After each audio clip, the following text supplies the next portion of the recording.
রাম মন্দির উদ্বোধনের আগে আজ অযোধ্যায় প্রধানমন্ত্রী। অযোধ্যার ধাম জংশন স্টেশন ও মহর্ষি বাল্মীকির নামাঙ্কিত নতুন আন্তর্জাতিক বিমানবন্দরের উদ্বোধন করবেন তিনি। তার আগে অযোধ্যা জুড়ে সাজো সাজো রব। রেল স্টেশন, এয়ারপোর্ট সহ অযোধ্যার গলিতে গলিতে তুমুল ব্যস্ততা। নিরাপত্তার চাদরে মুড়ে ফেলা হয়েছে গোটা শহর।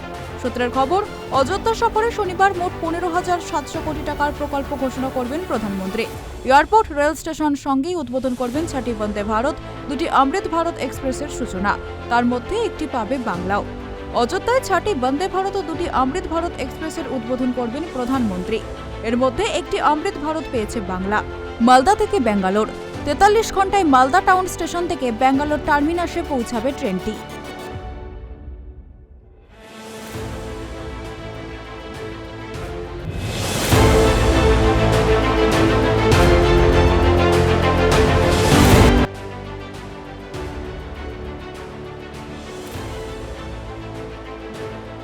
মানাম্বলি রেঞ্জের মধ্যে অবস্থিত আনামালাই টাইগার রিজার্ভে মাত্র 4 থেকে 5 মাস বয়সী একটি হাতির বাচ্চা তার পাল থেকে বিচ্ছিন্ন হয়ে যায় এবং একাই ঘুরে বেড়ায়। বন্যপ্রাণী কর্মকর্তারা দ্রুত বাচ্চা হাতিটিকে তার মায়ের কাছে ফিরিয়ে দেয়। মায়ের থেকে দূরে চলে যাওয়ায় বিপদে পড়ে যায় বাচ্চা হাতিটি। বালপাড়াই এবং মানাম্বলি এলাকার আধিকারিকরা দৃঢ় প্রতিক্রিয়া হয়ে কাজ শুরু করেন। অত্যাধুনিক প্রযুক্তিগত সরঞ্জাম মোতায়েন করে কর্মকর্তারা পশুপালকে শনাক্ত করতে ড্রোন নিযুক্ত করেছিলেন। অবশেষে সাবধানে তাকে তার পরিবারের কাছে ছেড়ে দেওয়া হয়। এখনও কর্মকর্তাদের দায়িত্ব বন্ধ হয়নি। বাচ্চা এবং পশুপালকে পর্যবেক্ষণের জন্য 4টি নিবেদিত দল গঠন করা হয়েছে। তাদের নিরাপত্তাও নিশ্চিত করা হয়েছে। এই ঘটনাটি মানব বন্যপ্রাণী সংঘাত মোকাবিলায় সময়োপযোগী হস্তক্ষেপের গুরুত্ব রয়েছে।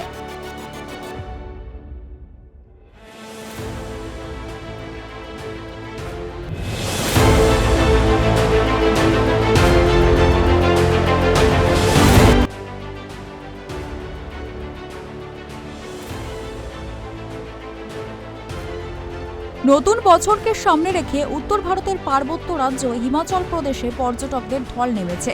সিমলা ও কুফরির উপকণ্ঠে ছুটছেন পর্যটকরা। হিমাচল প্রদেশের এই স্থানগুলিতে শীত মৌসুমের সুন্দর পরিষ্কার আকাশ পর্যটকদের আকৃষ্ট করেছে। নতুন বছরকে সামনে রেখে ভালো ব্যবসা পাচ্ছেন ভ্রমণ ও পর্যটক শিল্পের সঙ্গে জড়িতরা।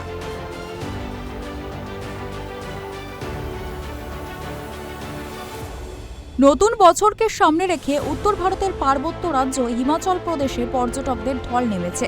সিমলা ও কুফরির উপকণ্ঠে ছুটছেন পর্যটকরা।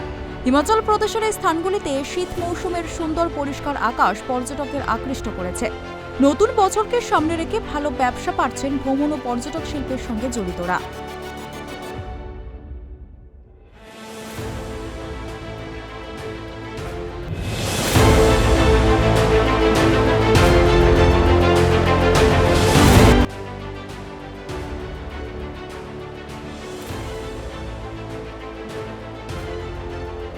সারনাথ ধর্মকে পৃথক কলাম কোড লাগু করার দাবিতে 30শে ডিসেম্বর 12 ঘন্টার রেল রোড চাকা জ্যাম সহ ভারত বন্ধের ডাক দিয়েছিল আদিবাসী সিঙ্গেল অভিযান ও ঝাড়খণ্ড দিসম পার্টি।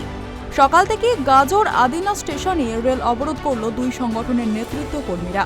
ওই রেল অবরোধ কর্মসূচির জেরে ওল্ড মালদা স্টেশনে আটকে রয়েছে বালুরঘাট এক্সপ্রেস, শামসি স্টেশনে আটকে রয়েছে কুলিক এক্সপ্রেস, কুমারগঞ্জ স্টেশনে আটকে আছে মালদা ইউরিয়া মালগাড়ি, গঙ্গারামপুর স্টেশনে আটকে রয়েছে তেভাগা এক্সপ্রেস।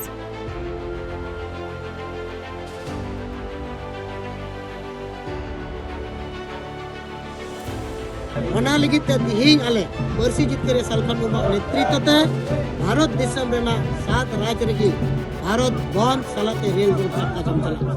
ᱟᱞᱮᱭᱟᱜ ᱟᱸᱥ ᱥᱟᱨᱱᱟ ᱫᱷᱚᱨᱚᱢ ᱠᱳᱰ ᱡᱟᱛᱮ ᱠᱮᱱᱫᱨᱚ ᱥᱚᱨᱠᱟᱨᱮ ᱮᱢᱟ ᱞᱮ।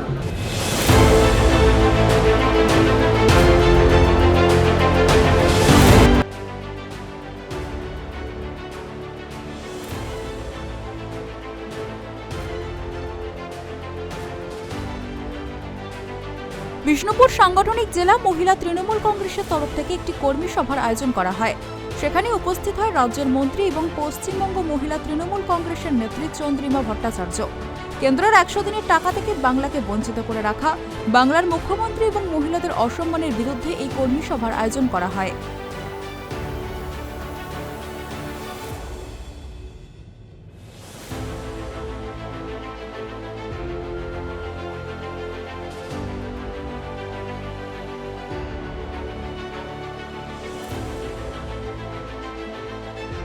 আজকে আমরা একটা ৪৫ দিনের কর্মসূচি ঘোষণা করেছি রাজ্যের পক্ষ থেকে, রাজ্য তৃণমূল মহিলা কংগ্রেসের পক্ষ থেকে। 22শে ডিসেম্বর যেটা শুরু হয়েছে, আগামী 6ই ফেব্রুয়ারি অবধি আছে।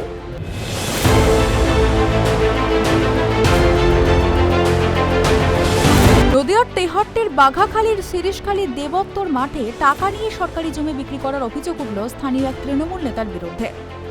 এদিন বাঘাখালী শিরিশখালী দেবত্তর মাঠে দাঁড়িয়ে বেতাই দক্ষিণ জিতপুরের বাসিন্দা শ্যামলী মজুমদার বলেন, শিরিশখালী দেবত্তর মাঠের একটি সরকারি জমি দেবনাথপুরের এক তৃণমূল নেতা তার কাছে ৩০,০০০ টাকার বিনিময়ে বিক্রি করেছেন। সেই জমি তৃণমূল নেতা তাকে না দিয়ে অন্য একজনকে বিক্রি করে দেন এবং টাকা চাইতে গেলেই দেখে নেওয়ার হুমকি দেন তাকে। এ বিষয়ে টাকা দিয়ে জমি পাননি ওই মহিলা শ্যামলী মজুমদার। তবে এই জমি কেনা বেচাকে কেন্দ্র করে ঘটনাস্থলে জমায়েত হয় গ্রামবাসীরা। ডক্টর সাহেব ছিলেন, আইসি তেহট্ট সাহেব ছিলেন, বিএলও সাহেব ছিলেন, আমাদের সামনেই ভদ্রমহিলা অভিযোগটা করেন এবং এই অভিযোগটা ওনাকে লিখিত আকারে দিতে বলা হয়েছে। দিলে সংশ্লিষ্ট দপ্তর এবং থানাতে আমরা ওটা তদন্তের জন্য পাঠাবো এবং এইরূপ আরও কুচকাচ আমরা অভিযোগ পাচ্ছি, সেগুলো যথাযথভাবে তদন্ত হবে এবং যা সরকারি নিয়ম সেই অনুযায়ী ব্যবস্থা গ্রহণ করা হবে।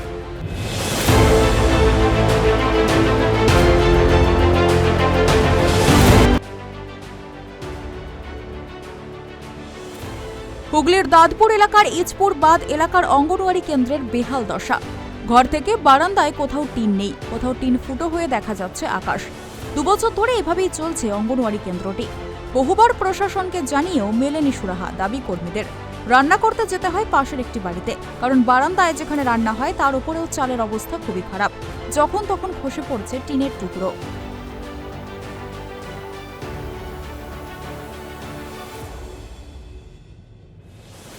সম্ভবত হচ্ছে আমাদের পোলার ব্লকে হারির ডিপির ইচপুর গ্রামে। তো আমাকে বললেন, যেহেতু আমি যদি ওরকম ব্যবস্থা থাকে আমি ওখানে লোকাল প্রধান দিয়ে খবরটা নিয়ে তার যথাযথ কীভাবে স্কুলটা আরও সুন্দর করে সাজানো যায়, অঙ্গনওয়াড়ি স্কুল বিশেষ করে ছোটো ছোটো শিশুরা যেখানে পড়াশোনা করে এবং তাদের খাদ্য দেওয়া হয়, সেখানটা যাতে সুন্দর করে হয় তার ব্যবস্থা আমি যথাযথ নেব।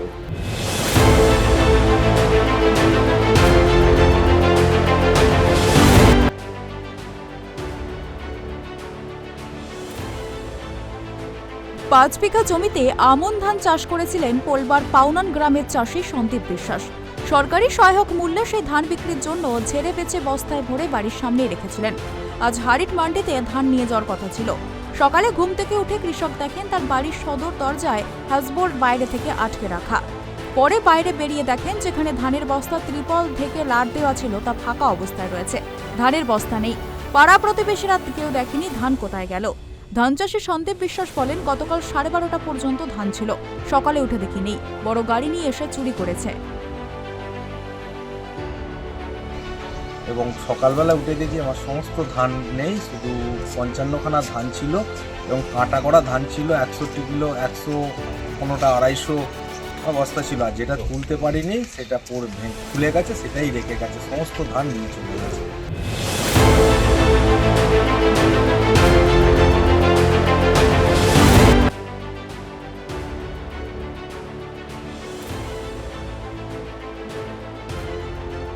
দক্ষিণ 24 পরগনা জেলার গঙ্গাসাগরে পূর্ণ অর্জন করতে গঙ্গাসাগরের উদ্দেশ্যে রওনা দেয় বহু পূর্ণার্থীরা।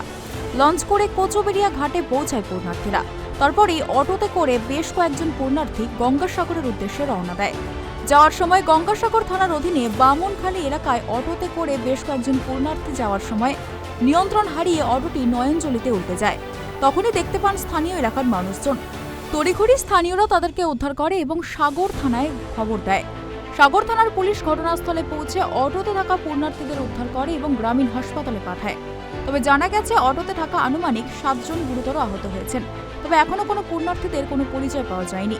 তবে আহত সকল পূর্ণার্থীরা সাগর গ্রামীণ হাসপাতালে চিকিৎসাধীন রয়েছেন।